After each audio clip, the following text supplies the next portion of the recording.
street, the border guy, the person who helps on building during construction. So for me, I mean a normal Ugandan when I say that my business is people. And how does that work? If that person is not doing okay, then I'm also not okay. They won't be able to support me. They won't turn up for my shows. So I have to make sure that they're doing okay, because it's the only way I'll be okay. I'm not like these politicians who only remember our people during the time of elections. No? Because I'm always like performing for a different set of, Ugandans every weekend. Every weekend. So like, I know how they're doing. I know how they're struggling. I know the things they're going through. And what is even so sad, like, they wouldn't have been undergoing certain situations if people in leadership were doing the right things. So this is why I'm so concerned. And also another issue, because this industry is big, like we are very many as musicians. I was also concerned to see that so many musicians, artists, they are very quiet. They are silent. They are watching how, they're seeing how our fans are undergoing, this struggle because of the graft, because of the corruption. They are quiet. You understand? And I can understand. Okay, it's not that I even understand. It's because they put themselves in compromising situations. When you wake up one morning and you accept $500,000, dollars from a politician, that means when time comes for you to put out your voice there for the people, you won't be able to do it because you are under their pocket. And there's so many artists here who have been compromised just because one morning they are allowed to accept money from a politician.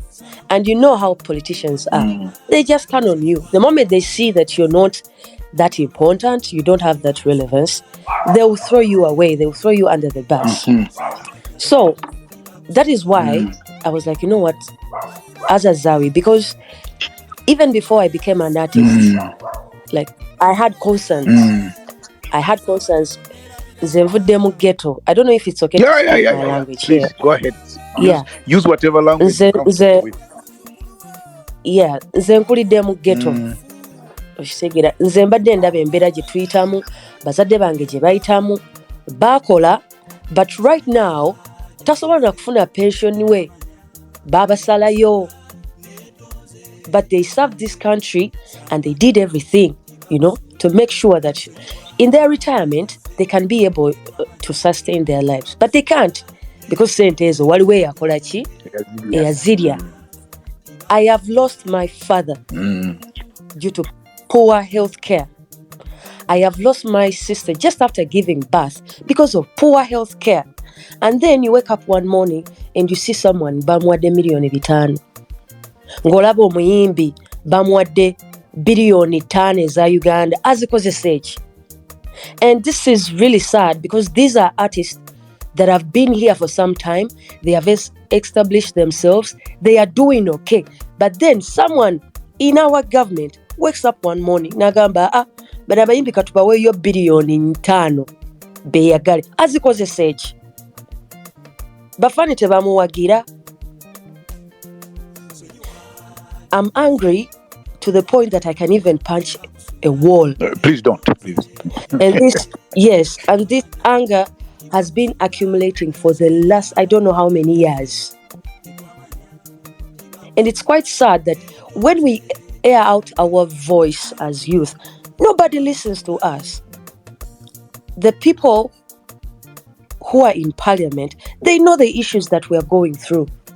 Bachimanyi nti, we struggle to get something to eat.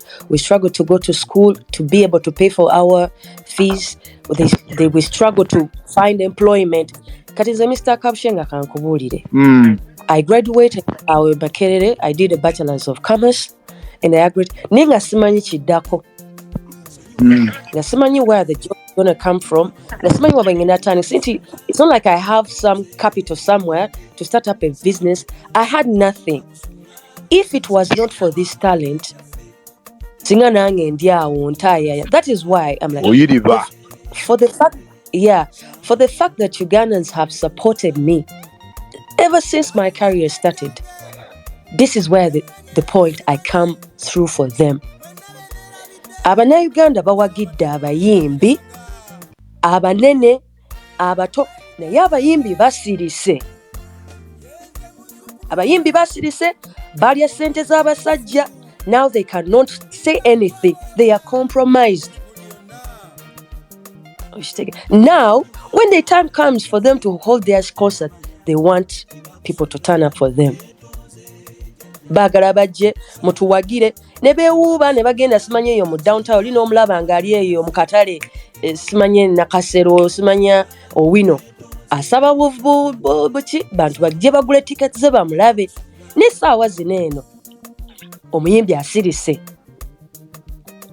abanene kati ate nze bensiŋŋano tewali yadde n'omuyimbi n'omu omunene ali mu kwogera. Everyone is quiet, but you want your fans to support you, but you're not doing anything to turn up. You're not using your voice. You're not using your platform to say anything, to put pressure, to press pressure, to create awareness.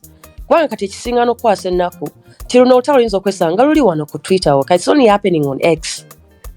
But when the person on ground doesn't know what is happening.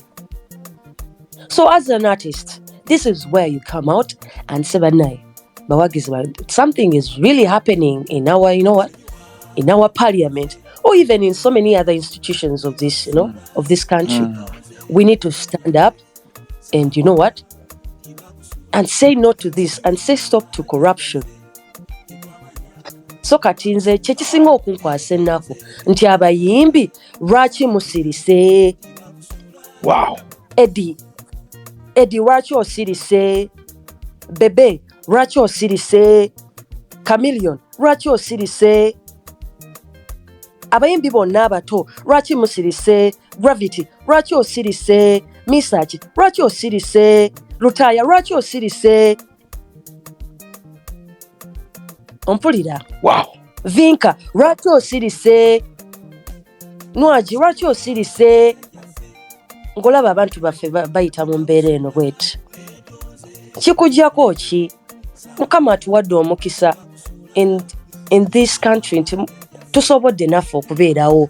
Abantu batuwagidde omuntu sebo. I told you once before, I went to Zombo to perform. I was so astonished by what I saw there. Nasanga omwana ng'asitudde amazzi ndowooza oba yali gakufumba oba gaki mukadoma naye nga amazzi makyafu. The water was dirty. Ne tuyita ku poliisi emu ng'ofiisa aliwo ndowooza nga oba alina emyaka nga 89 nga tosobola na kuyimirira naye nga yaliwo okukuuma ki eddembe ekkubo omanyi ka pawuda ng'era enkuba bw'etonnya if it rains there is no way you can come back. But then these people saved their little money. They came and supported Azawi. So how do I give back? Award them back? Or how can I what can I do to give them back? Award is a wrong word. It's to give back. It's to use my voice. Nogenda owulira nti oli bamuwadde miliyoni 4 ate ava mu constituency y'emu eya Zombo naye 4 yabiridde. Abantu tebalina luguudo, tebalina good health care, sente balyandye. Okitegeera? Kati nze neebuuza abayimbi mwe mwagala bafaani bammwe babakolere ki?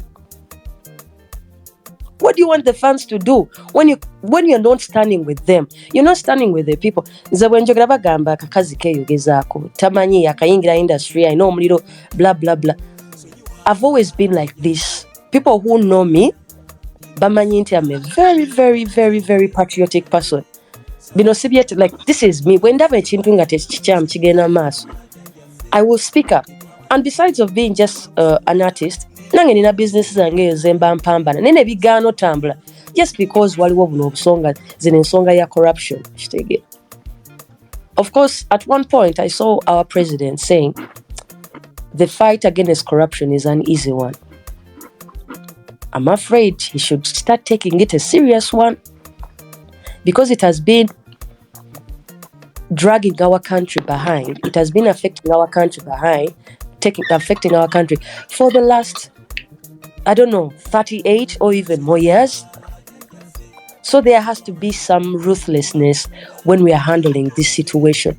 Why is someone who is under investigation or is alleged to be corrupt still in office? If the investigation turns up entirely innocent, then they resume to serve our people. But why are they on payroll? Why are we spending money like that? Where is our country spending like tuli bagagga tenga tuli yala? Gonofuna ne sente zuwa omuyimbi emitwalo 5 aga $, azikozesa eki? Nga fanwe talina kyakulya, talina abaana be basomera, talina luguudo kwatambuliza mali ye. Okitegeera tamanyi, like I know people in Kampala waneno nga bwazuuka ku makya essaala yokka ye mutaasa. If that prayer doesn't work, they won't eat. Tebajja funa wa kusula. I think it is high time we connect with reality, because I feel like the people who are in parliament or the people who are responsible for this country are very deluded. We are broke. Tuli yala. We are broke. As youth, we are broke. Recently, and the other thing that is actually even hurting me the most, it is spaces ezandibadde occupied by the youth. Osangamu bantu bakulu. Twalabye waneno